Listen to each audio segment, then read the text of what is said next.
말씀을 묵상하는 시간인데요.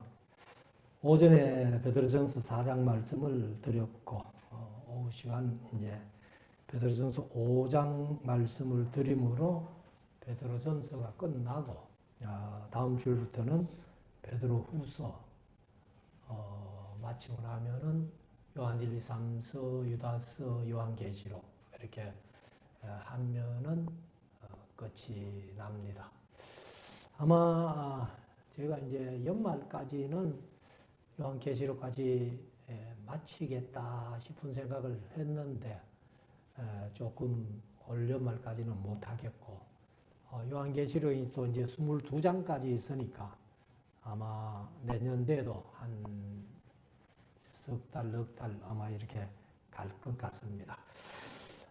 우리가 이제 이 대하설교를 통해 가지고 창세기부터 요한계시록까지 제가 이 교회에 와서 세 텀째입니다. 첫 번째 텀 끝나고 두 번째 텀 끝나고 이제 세 번째 텀이 끝나가는데 전에도 말씀드렸습니다만은 노 목사님이 늘 강 목사님이 너무 길게 합니다. 이렇게 얘기를 하는데 사실 이제 노 목사님처럼 쭉 그냥 읽고 이렇게 지나가면서 설명을 해버리면은 아마 우리 성도들은 다 이해하기가 좀 힘들 것 같아요. 그래서 제가 이제 조금 자세히 하면서 기록된 원목적대로 하기 위해 가지고 원어를 제가 다 찾아보고 그렇게 이제 설교를 하기 때문에 뭐 짧은 본문이랄지라도 조금 길어지는 경우가 많이 있음을 이제 얘기를 하죠. 그래서 아무튼 이 교회 와서 제가 이제 창세기부터 요한계시록까지 사실 거의 한 절도 안 빼고 다 했습니다. 왜 한 절도 안 빼고 다 했는가 하면은 한 절도 안 빼고 한다고 제가 얘기를 했기 때문에 약속을 지키기 위해서라도 그렇게 해야 되겠다 싶은 생각이 들었고 노 목사님 가끔 이제 이렇게 강의를 하시면서 한 절도 안 빼고 다 한다 이렇게 말씀하시는데 대하설교 들어보면은 많이 빼먹어요. 그래서 별로 중요하지 않는 것은 빼먹고 이렇게 넘어가는데 이제 말을 했기 때문에 그렇게 해야 되겠다 하는 그런 제 약속, 제 나름대로의 약속이에요. 그래서 앞으로 요한계시록까지 끝날 때까지도 역시 한 절도 안 빼고 한 절씩 읽어가면서 중요한 단어는 원어를 살펴가면서 그렇게 하려고 합니다.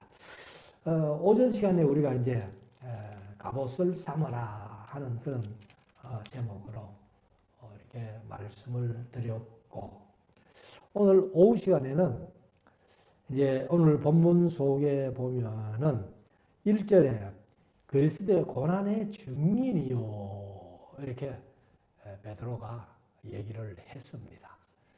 그래서 사실 이제 베드로는 예수님의 수제자잖아요. 12제자 중에서도 그래도 제일 어떤 데는 그런 제자고 항상 이제 예수님께서 12제자를 함께 동원해서 사역을 하시지만은 특별히 세 제자를 따로 세울 때가 많았잖아요. 그래서 베드로, 요한, 야고보 이 세 제자를 이제 항상 따로 세우는 그런 경우가 많았었는데 예수님의 이제 그리스도의 고난의 증인하면은 사실 고난이 뭐예요? 십자가거든요. 그래서 우리 기독교의 양대 산맥을 얘기를 해야 한다 하면은 아마 십자가와 부활일 겁니다. 그래서 우리가 그 어떤 복음도 중요하지만은 사실 십자가를 빼버리고 부활을 빼버린다면은 우리 기독교는 설 수 없으리라고 봅니다. 그래서 그 1절의 말씀을 이제 제목 삼고 1절부터 오늘 조금 짧죠. 14절까지밖에 안 되는 그런 말씀인데 한 절씩 읽으면서 설명하고 시간 되는 대로 마치도록 하겠습니다. 자, 1절 한번 보십시다. 너희 중 장로들에게 권하노니. 사실 이제 이 장로라는 말이 영어로 말하면은 우리 대한예수교 장로회가 프레스비테리안이라는 그런 얘기를 씁니다. 아마 그 영어가 헬라에서 나온 것 같아요. 그래서 헬라어는 프로스비텔로스라는 말입니다. 프로스비텔로스인데 영어로는 프로스비테리안 이렇게 표현했는데 이것은 이제 장로라는 뜻도 있고 그 다음에 손위라는 뜻도 있습니다. 그리고 더 늙은 하는 나이 많은 사람을 얘기를 할 때가 있어요. 그래서 교회에서 이제 장로 하면은 사실 장로가 뭐예요? 한문으로 쓰면은 길게 늙은 사람입니다. 길게 늙은 사람인데 그게 말이 안 되잖아요. 그래서 우리 교회는 이제 젊어도 장로는 장로예요. 그래서 장로들에게 이제 권하는데 사실 이 베드로가 이제 장로들에게 권한다 하고 그 뒤에 보면은 나는 함께 장로된 자요 이렇게 표현해요. 그때 장로는 아마도 유대인들의 지도자들을 얘기를 하는 겁니다. 그래서 그 요즘으로 말하면은 교회 이제 리더들이죠. 사실 목사 장로가 따로 있지만은 사실 목사도 장로입니다. 목사도 우리 개신교에서는 목사도 장로인데 목사와 장로의 차이가 뭐냐 하면은 목사는 강도권이 있는 설교할 수 있는 그리고 교회를 치리하는 사람. 장로는 그냥 치리에만 동참하는 사람. 그렇게 되어 있습니다. 그렇다고 뭐 장로라고 설교 못하는 건 아니에요. 그래서 설교는 목사만 한다는 그런 사고방식도 우리가 가지면 안 돼요. 목사가 없으면은 누구라도 설교할 수 있는, 그러나 이제 총회적으로는 사실 이제 강도권을 허락해야 설교할 수 있는. 그래서 우리 합동측은 강도사 제도가 있습니다. 총신 졸업하고 그 다음에 졸업한 그해 6월 달에 되면은 강도사 고시를 칩니다. 그래서 우리 합동측은 총회적으로 칠 수 있는 것이 강도사 고시고 사실 이제 통합측은 목사 고시가 총회에서 합니다.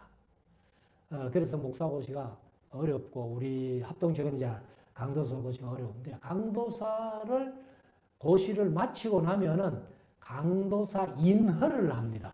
인허를 하면은 이제 실제적으로 강도권이 설교할 수 있는 권한이 주어지는 거예요. 그래서 여기 이제 그 장로라고 하지만은 지금으로 말하면 목사도 장로고 장로도 장로인데 교회의 리더들을 얘기를 합니다. 그래서 장로들에게 권하노니 나는 함께 장로된 자요 그리스도의 고난의 증인이요. 그러니까 베드로가 예수님의 고난을 받으시는 그 십자가와 부활을 친히 목격한 사람이기 때문에 그래서 사도행전 3장이나 4장이나 이런 데 보면은 그 공회에 잡혀가가지고도 너희들 예수 이름으로 뭐 얘기하지 마라. 그렇게 얘기를 해도 우리가 하나님 말 듣는 거와 너 말 듣는 거 어느 것이 옳은가 한번 판단해봐라 하면서 이렇게 이제 얘기를 하고 풀려났을 때에도 그리스도를 인해서 그리스도의 이름으로 능력받는 일을 기쁨으로 여겼다는 거예요. 오늘 4장, 오전에 4장에서도 이렇게 어려움 당하고 핍박당하고 환난당하는 그런 것들을 기쁘고 즐거움으로 이겨내라 하는 그런 베드로의 교훈이 있었습니다만은 그래서 그리스도 고난의 증인이요 나타날 영광에 참여할 자니라. 그건 베드로가 이 확신이 있었던 거예요. 그 나타날 영광은 예수님이 재림하실 때에 이제 요한계시록 15장에 가면은 믿는 자에게는 보상하는 날. 그 다음에 믿지 않는 자들에게 뭐 하는 날? 보응하는 날. 보상과 보응이 글자 한자 차이지만은 이거는 완전히 하늘과 땅이에요. 천국과 지옥이니까. 그래서 이 베드로가 이런 확신 속에서 영광에 참여할 자라는 것을 자기가 확신하면서 이제 이 베드로전서를 마무리하면서 소망을 가져라. 이렇게 이제 얘기를 하는 거죠. 그래서 영어에는 뭐 그런 얘기가 있다 그러대요. No cross 십자가가 없으면은 no crown 멸류관도 없다. 그래서 no cross, no crown 십자가 없는 멸류관이 없다는 거예요. 그래서 2절에 가면은 너희 중에 있는 하나님의 양무리를 치되 그러니까 뭐 교회의 지도자들이니까 장로들이 이제 양무리를 치되 친다는 것은 여기에 양을 치는 거하고 똑같은 표현을 써요. 그래서 목자들이 양을 몰고 풀을 뜯기면서 이렇게 또 목마를 때는 물을 먹이면서 양을 치듯이 장로들에게 권하는 말씀이 양무리가 누구겠어요? 바로 성도들 아니에요. 성도들을 치되 부득이함으로 하지 말고 사실 부득이함으로 하는 말이 개역 개정은 억지로 그렇게 변했어요. 억지로. 사실 이제 저도 목사입니다만은 처음에는 목회한다는 게 부담이 되더라고요. 그래서 솔직히 말씀드리면은 억지로 할 때도 많았어요. 안 할 수는 없으니까. 그때는 아마 제가 성경에 자신이 없어서 그랬는지 모르겠어요.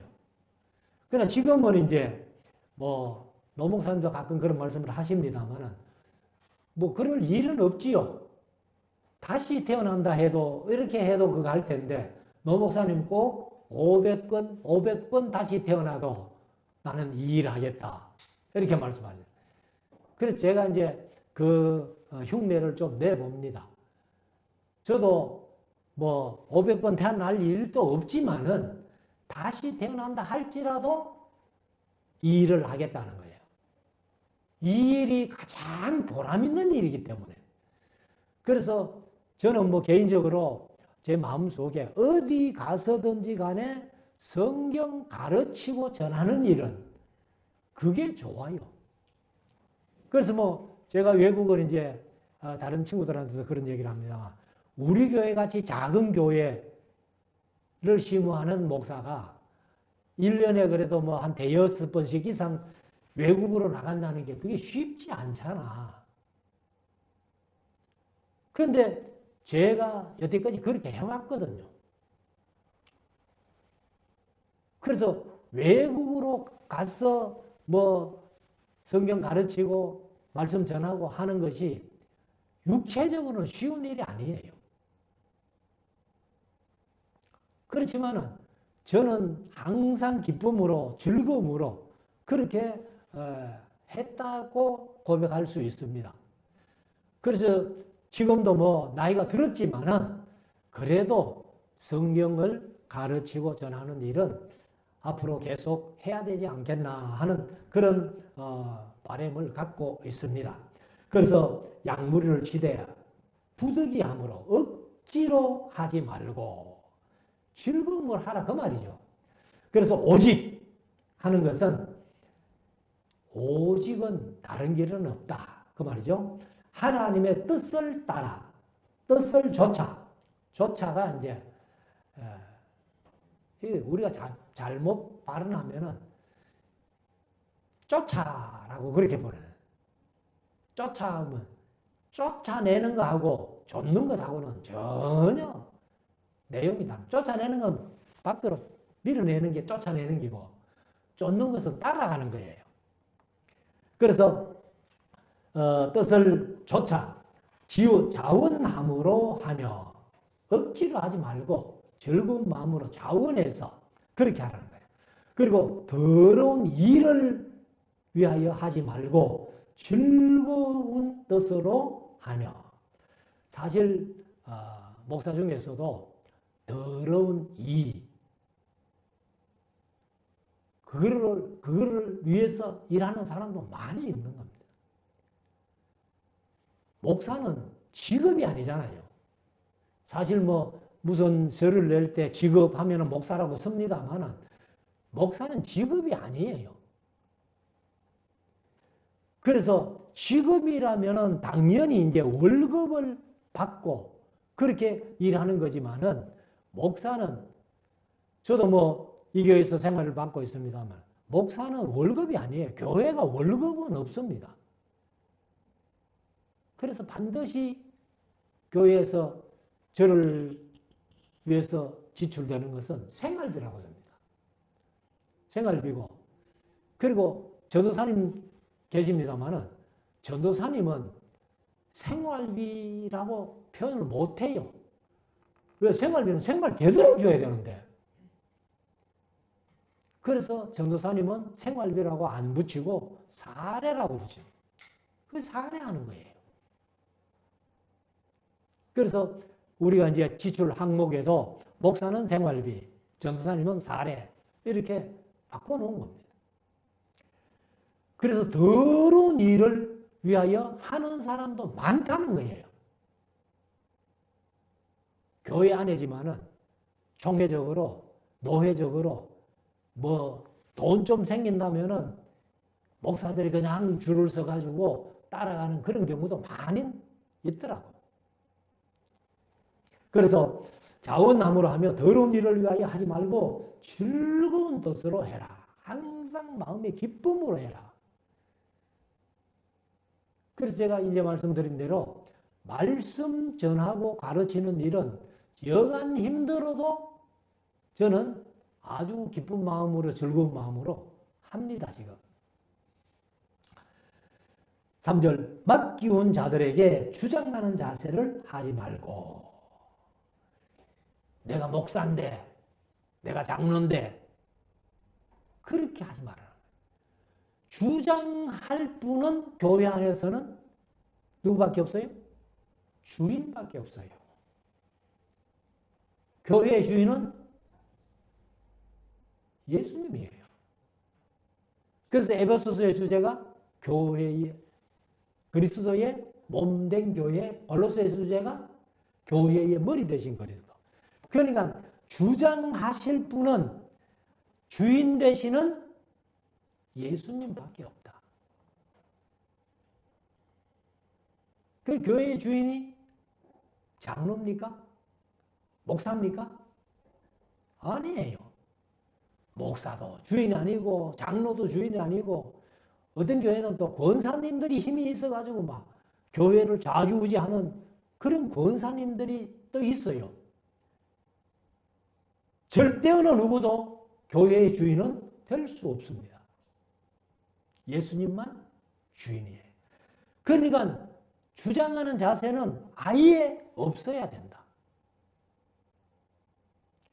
물론 우리 성도들이 제가 조금 나이가 들었다고 좀 어려워하시는 분들이 있는지 모르겠는데 저는 그럴 생각이 전혀 없습니다. 누구라도.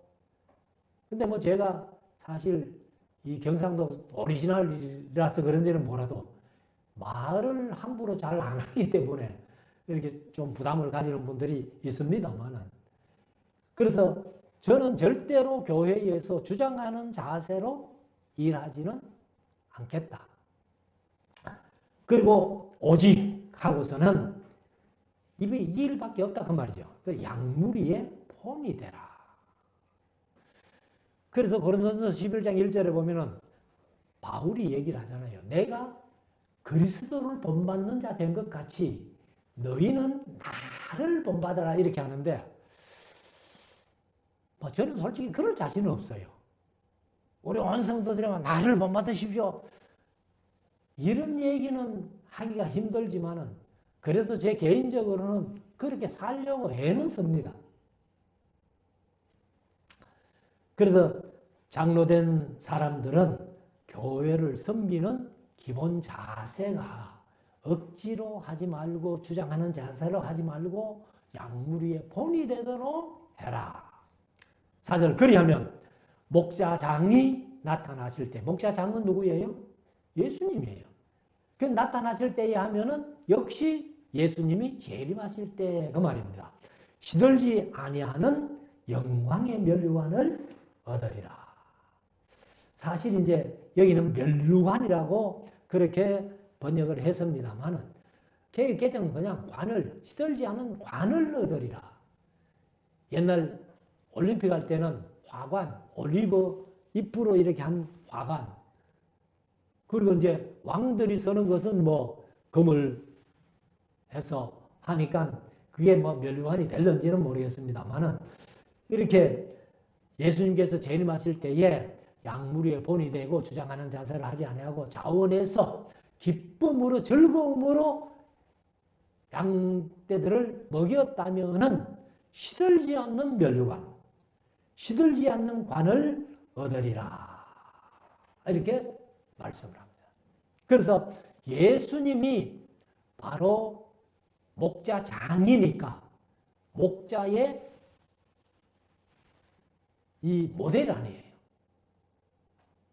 그래서 오전에도 말씀드렸지만 빌립보서 2장 5절에 보면은 너희 안에 이 마음을 품으라고 그리스도 예수의 마음이라고 예수님을 모델로 그렇게 배워가라는 거예요. 5절에 가면은 젊은 자들아 하고 이와 같이 장로들에게 순복하고 순복이 순종입니다. 순종. 그래서 복종하고 순종하는 건데 여기 이제 본래 뜻은 히포타소 하는 말이 복종하다는 뜻도 있고 아래에 두다. 그러니까 어른들을 대할 때에 내 마음을 그 어른들의 아래 두는 거예요. 아래 두다. 그리고 또 아래 쓰다. 그리고 하위에 두다. 복종시키다, 종속시키다, 뭐 그런 뜻을 가지고 있습니다만은 우리가 항상 교회 안에서 어른들을 대할 때 꼭 뭐 장로님들뿐만 아니에요. 나보다 연세 많은 그런 어른들을 대할 때는 내가 항상 어른의 그 마음보다 내가 아래에 있다는 마음으로 그렇게 하라는 겁니다. 복종 이제 순복하고 다 서로 겸손으로 허리를 동이라. 겸손으로 허리를 동이라. 허리띠를 왜 합니까? 바지 내려가지 말라고? 아니에요. 옛날에 여자들이 허리띠가 없잖아요. 근데 여자들도 요즘 뭐 운동선수들 보면 역기를 들고 뭐 하면은 반드시 역도 하는 사람은 이 벨트를 큰 걸 꽉 졸아매잖아요. 이걸 졸아매야 힘을 쓸 수 있는 거예요.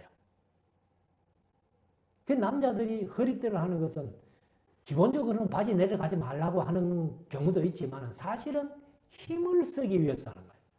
그래서 겸손으로 허리를 동이라. 겸손이 힘이라는 거예요. 하나님이 교만한 자를 대적하시되 겸손한 자들에게는 은혜를 주시느니라. 이렇게 말씀을 하고 있습니다. 그래서 우리가 항상 이 세상을 살아가면서 이렇게 겸손한 자들에게는 은혜를 주시는 하나님을 늘 기억하고 교만한 자는 물리친다는 거예요. 그래서 제가 강의하면서 가끔 그런 말씀 드렸습니다만 구약에서 열국들이나 북방 이스라엘이나 남방 유다가 망한 이유가 뭐예요? 교만밖에 없어요. 그래서 이사야서의 두 가지 큰 죄악을 얘기를 하는데 남자들은 교만의 죄, 여자들은 사치의 죄. 그러니까 교만해도 안 되고 여자들이 사치해도 안 되고 그래서 교만은 하나님께서 물리치시기 때문에 열국들이 다 망한 이유를 한마디로 말씀드리면 교만이에요. 북방 이스라엘도 교만 때문에 망했고 남방 유다도 교만 때문에 망했어요. 그러니까 하나님께서 물리치시는 거죠. 그러나 겸손한 자에게는 은혜를 주시느니라 이렇게 말씀을 하고 있습니다. 6절 그러므로 하나님의 능하신 손 아래에서 겸손하라. 그러니까 우리가 하나님을 능가할 수는 없잖아요. 하나님 손 아래에서 겸손하라는 거예요. 자기가 교만하면 뭐 얼마나 교만하겠어요. 하나님보다 위에 있겠다고 하는 그 교만한 마음. 그것을 하나님 가만두실 리 없잖아요. 그래서 하나님의 능하신 손 아래서 겸손하라. 때가 되면 너희를 높이시리라. 겸손한 자들만 하나님이 높여주신다는 거예요. 이게 언제 크게 높임을 받는가 하면은 예수님 재림하실 때 우리가 하나님으로부터 요한계시록 15장에 있는 말씀대로 보상 받잖아요. 보상 받고 믿지 않는 사람들은 보응. 그러니까 보상과 보응이 글자 한자 차이지만은 그것은 하늘과 땅 차이예요. 보응은 영원한 지옥이고 보상은 영원한 천국이니까 글자 한자 차이지만은 이게 진짜 하늘과 땅 차이예요. 천국과 지옥이에요.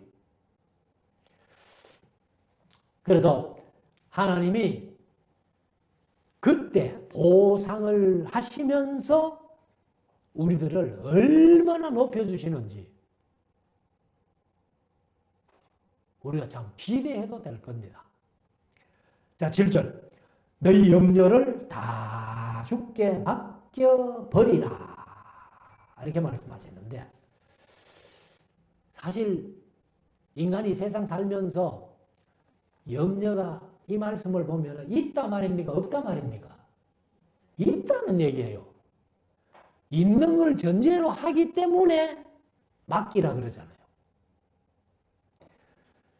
그래서 이 베드로전서를 쓸 당시에 이제 계속 말씀드립니다만은 네로 황제가 64년부터 이제 박해를 시작했는데 박해가 시작해가지고 완전히 한 번에 전국적으로 이렇게 퍼지는 아니거든요. 그래 이제 서서히 이제 성도들에게 그 박해가 다가오는 겁니다. 다가오면은 염려 걱정이 돼요, 안 돼요? 걱정이 되죠. 아이고 내가 그 박해를 그 핍박을 어떻게 이길 수 있을까? 그런 염려까지라도 주께 맡겨버리라. 주께 맡겨버리라. 우리가 예수님 재림하실 징조가 세계적으로 이제 점점 나타나면서 혹시 우리 살아생전에 예수님 재림하실지도 모른다. 이런 마음으로 우리가 살아야 되겠죠. 그러면 예수님 재림하시기 전에 사실 요한계시록 6장이나 8장, 9장에 큰 환란이 있잖아요. 근데 그 환란을 어떻게 통과할까? 어떻게 견딜까? 그러니까 그런 염려를 한다 할지라도 참 소망을 가지면 얼마든지 이길 수 있다, 견딜 수 있다, 승리할 수 있다 하는 것을 얘기를 하고 있습니다. 그래서 예수님께서 우리에게 참 귀중한 말씀을 한마디 하셨죠. 요한복음 6장 34절 그러므로 내일 일을 위하여 염려하지 말라. 내일 일을 위하여 염려하지 말라는 거예요. 내일 일은 내일 염려할 것이요. 한날 괴로움은 그날에 족하니라. 핍박이 온다 해도, 핍박을 받으면서 괴로움을 당한다 해도 한날 괴로움은 그날에 족하고, 내일 또 어떤 핍박을 올 텐데 그 핍박을 어떻게 이길고 염려하지 말라는 겁니다. 그건 또 내일 염려하면 되고, 그날 하루 염려할 것, 그 한날 족하라. 그래서 너 염려를 다 주께 맡겨버리라. 그래서 여기는 너희가 뭐 세상 살아가면서 얼마나 염려가 많겠노. 근데 그거 다 주님께 맡길 수가 있나? 한 절반만 맡기라. 이런 말씀이 아니잖아요. 다 주께 맡겨라. 다 주께 맡겨라. 그래서 우리가 교회 생활하면서 교회가 어떻게 될고 뭐 어떨고 염려할 필요가 없다는 겁니다. 근데 사실 뭐 제가 목사를 해보니까 또 염려가 안 될 수가 없잖아요, 교회가. 그래서 저는 사실 이제 성도들보다 목사가 참 얼마나 믿음이 없다 하는 것을 느끼는 거예요. 성도들은 뭐 믿음으로 합시다 이러는데 목사는 또 염려가 되고 걱정이 돼가지고 재정이 걱정이 되고 뭐 일하는 게 걱정이 되고 이래가지고 안 했으면 그 목사가 성도들보다 믿음이 없는 거예요. 그래서 내 염려를 다 주께 맡겨버리라. 이는 그 이유는 그 말이죠. 자기를 권고하심이라. 저가 누구예요? 예수님께 맡겨버리면 예수님이 권고해 주신다. 권고라는 말이 우리가 잘 안 쓰는 말인데 개역 개정은 돌보심이라 이렇게 표현했어요. 돌보심. 그래서 헬라어는 멜로라는 말을 쓰는데 뭐뭐에 관하여, 뭐뭐에 대하여, 뭐뭐를 위하여. 그러니까 염려에 관해서 염려를 위해 가지고 다 예수님이 돌봐주시니까 염려하지 마라. 8절 근신하라. 깨어라. 그래 여기 이제 근신하라 하는 말이 오전에 말씀드렸죠. 내포라는 말이 쉴 취하지 않다. 그리고 정신을 차리고 있다. 그리고 침착하다. 또 다른 단어로는 이 신중하다 그런 뜻도 있어요. 근신이란 말이에요. 그래서 좀 신중하고 술 취해가지고 이렇게 뭐 허랑방탕하면서 지정신도 아닌 그런 삶이 아니라 정신을 차리고 신중하게 깨어 있어라. 너희 대적 마귀가 우는 사자같이, 우는 사자같이. 우리가 뭐 영국 BBC에서 만든 동물의 왕국을 우리가 요즘도 하는지 모르겠습니다만은 그게 이제 항상 즐겨보던 그런 프로그램 중에 하나인데 그 사자들이 사실 동물의 왕이잖아요. 왕인데, 그 이제 동물학자들이 얘기를 하는데 사자는 배 안 고프면 절대로 사냥을 안 한답니다. 내가 뭐, 다음에 먹기 위해서 사냥해가지고 저축해 놓지. 이런 게 없다는 거예요. 근데 이제 배가 고프면 이제 사냥감을 따라가는 거예요. 그러니까 그것으로 비유했단 말이에요. 지금 마귀가 우는 사자같이. 사자가 왜 울겠어요? 배고프니까. 그러니까 이제 사냥감이 나타나면 막 달려가는 거죠. 그래서 마귀가 우는 사자같이 두루 다니며 삼킬 자를 찾나니 내 먹잇감이 어딨노. 항상 마귀는 자기 먹잇감을 찾는 거예요.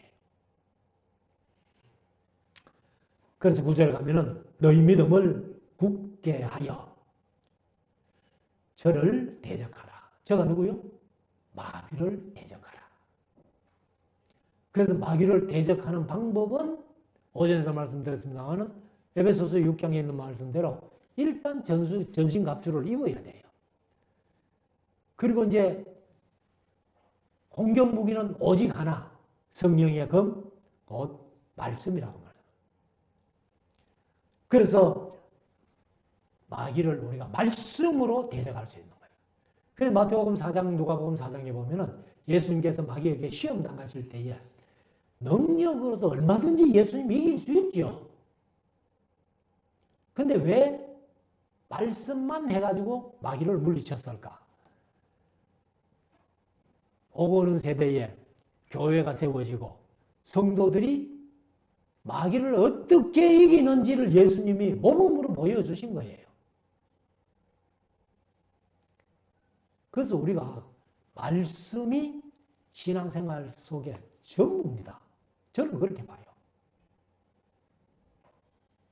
다른 교회는 말씀을 이렇게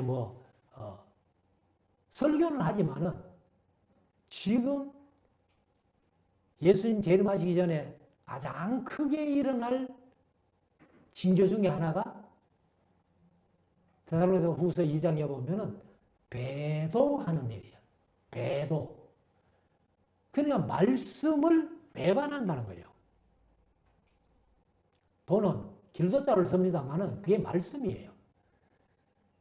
그래서 말씀을 배반하는 거예요.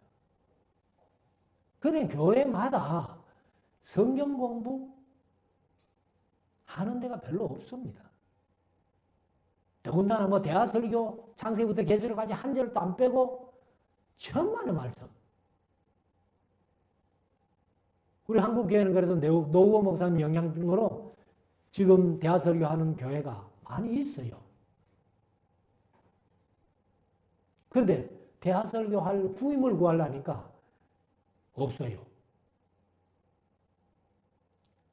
그래서 지난번에 한번 우리 강사들 모임이 있어가지고 해설하우스 가서 노 목사님도 만나고 강사들 다 만나가지고 제가 원래 은퇴하는데 후임이 없다 하니까 그게 걱정이라는 겁니다. 노 목사님도. 해설하우스 다녀간 사람은 그렇게 많은데 후임으로 선발을 하려니까 후임이 없다는 거예요. 그래서 전라도의 그 광양 이제 지금은 덜꽃 사랑교회인가 해가지고 어민영 목사님이라고 광양 종교에 심화하시던 분이 그 교회는 그래도 어느 정도 규모가 있고 그런데 2년 뒤에 은퇴하는데 후임이 없다는 거예요. 그 당신은 2년 동안 준비하면 되겠네 하고 말았습니다만. 그래서 마귀를 대적할 수 있는 길은 방어무기, 전신갑주도 중요하지만은 공격무기, 말씀이 중요하다는 거예요. 그래서 마귀를 대적하라, 저를 대적하라. 이는 그 이유는 하고 세상에 있는 너희 형제들도 동일한 고난을 당하는 줄 압니다. 동일한 고난은 마귀가 주는 고난이에요. 네로가 지금 이제 1차 박해를 시작했습니다만은 네로가 왜 기독교인들을 박해하겠어요? 마귀에게 이용당하는 거예요.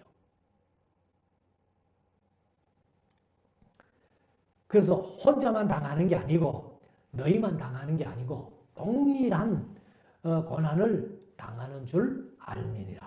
10절 모든 은혜의 하나님 곧 그리스도 안에서 너희를 부르사 자기의 영원한 영광에 들어가게 하신 이가 잠깐 받은 고난을 받은 너희를 친히 온전케 하시며 굳게 하시며 강하게 하시며 틀을 경고케 하시리라.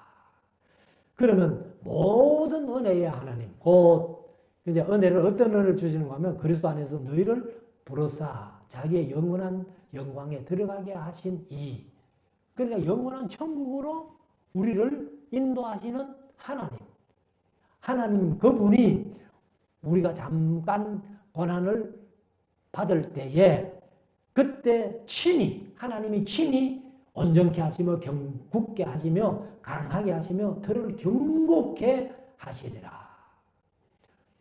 그래서 베드로는 성도들이 이런 끔찍한 고난을 당할 것을 알고 있으면서도 이렇게 그 고난은 잠깐이야.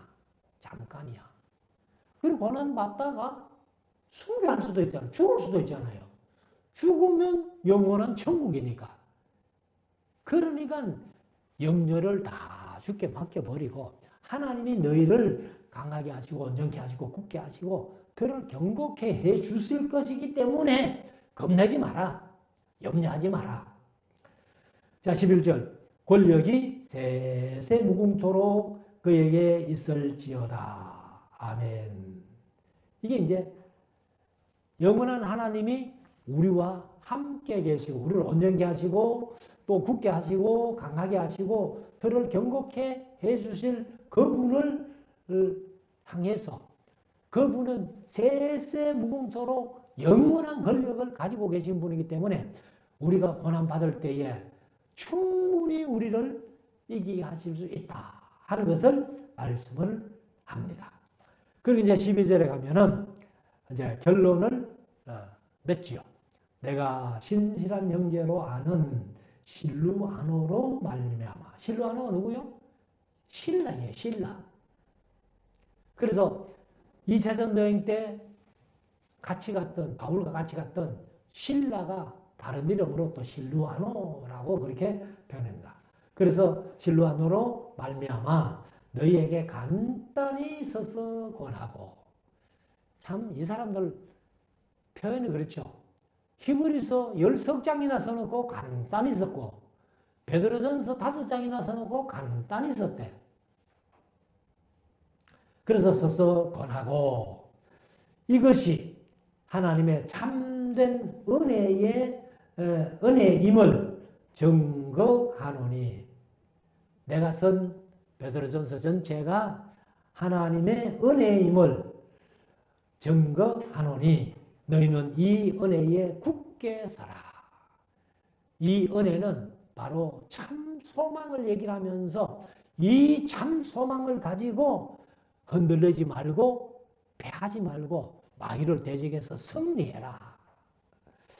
13절 함께 택하심을 받은 바벨론에 있는 교회가 너희에게 무난하고 내 아들 마가도 그리 하느니라. 그래서 사실 이제 마가는 바울과 바나바와 함께 1차 전쟁을 갔다가 버가에서 이탈한 사람 아니에요. 그 2차 전쟁 갈 때에 이 바나바는 마가를 데리고 가자. 그 바울은 1차 전쟁 때 이탈한 그 사람 데리고 갈 수 없다 이러고 심히 다투고 헤어져가지고 2차 전쟁을 출발하는 그런 장면을 우리가 이제 사도행전 15장에서 봅니다만은 사실 이제 이 마가가 그때 1차 전쟁 때 바울을 이탈했다가 2차 전쟁 못 따라가고 아마 베드로에게 가서 사역을 같이 한 것 같아요. 그래서 이제 마가복음을 쓴 이유가 이 베드로와 함께 사역을 했기 때문에 쓴 거예요. 그래서 마가복음은 마가가 써서 마가복음이라고 하지만은 말한 내용은 누구? 베드로가 얘기한 거예요. 그래서 베드로에게 들은 것을 그대로 썼기 때문에 그래서 이제 마가복음이라고 합니다만은 사실 내용은 베드로복음이다. 이렇게 말씀을 드렸습니다. 그래서 여기 이제 바벨론에 있는 교회가 이렇게 하니까 천주교에서는 이거를 바벨론은 그때 없잖아요. 구약시대에 바벨론이 있던 것이 없어져 버렸으니까. 그러니까 이제 이거는 영적 바벨론이라 해가지고 영적 바벨론이 로마다 이렇게 얘기를 하는 거예요. 그래서 로마 교황청이 사실은 이 초대 교황이 천주교에서 누구를 얘기를 해요? 베드로를 얘기를 해요. 근데 여기 성경에는 베드로가 로마에 갔다는 얘기가 전혀 없습니다. 그런데 천주교에서는 베드로가 로마에서 그래서 이제 주여 어디로 가시나이까? 쿠어바디스 도미네. 쿠어바디스 도미네는요. 실제 있었던 사건이 아니고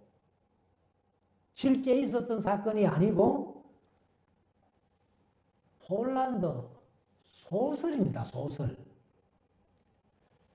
그래서 사실 뭐 소설가 이름이 어려워가지고 제가 외우지도 못합니다. 여러분들 인터넷 검색해 보면 당장 나와요. 그래서 이제 그 영적인 바벨론 로마가 아니고 실제적으로 바벨론이 있었던 땅, 거기를 얘기합니다. 지금으로 말하면은요, 그 이란 쪽, 이라크 쪽이에요.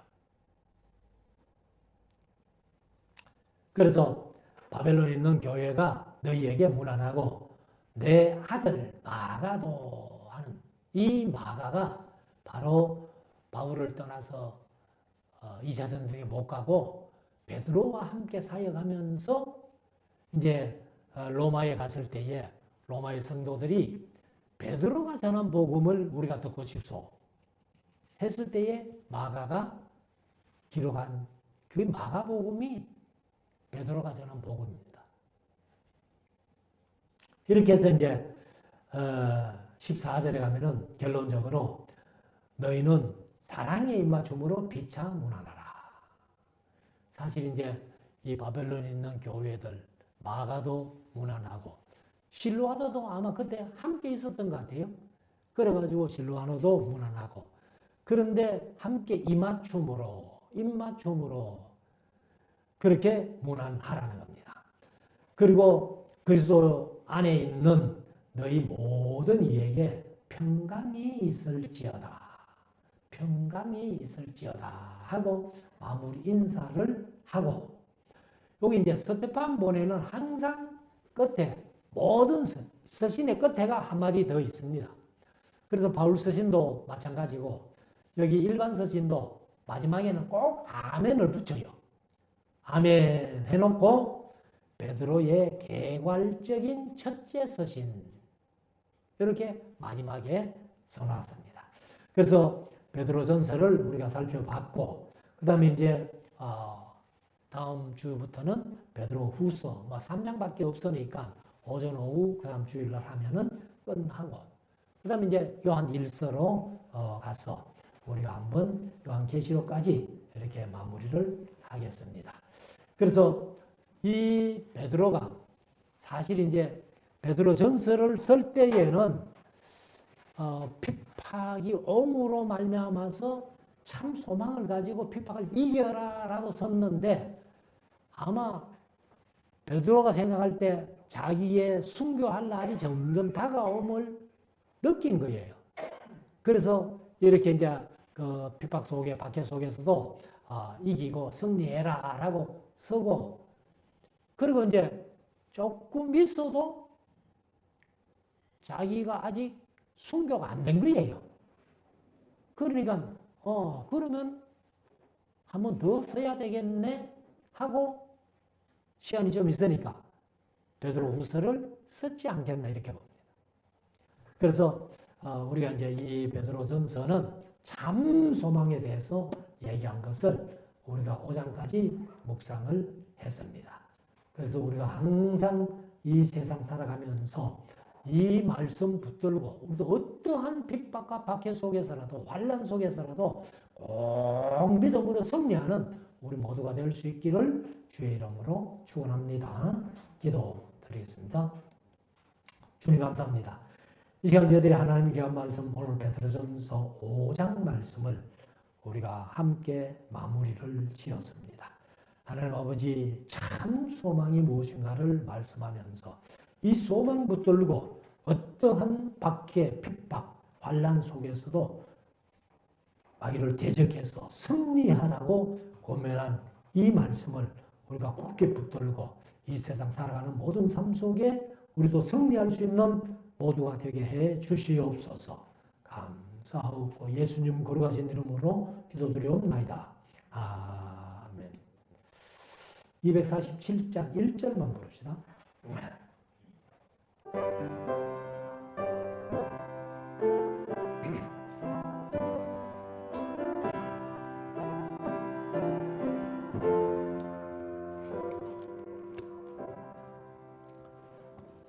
이 세상 풍파심하고 또 환난 질고 어느나 너 편히 쉬게 될 곳은 주의 오신 시온소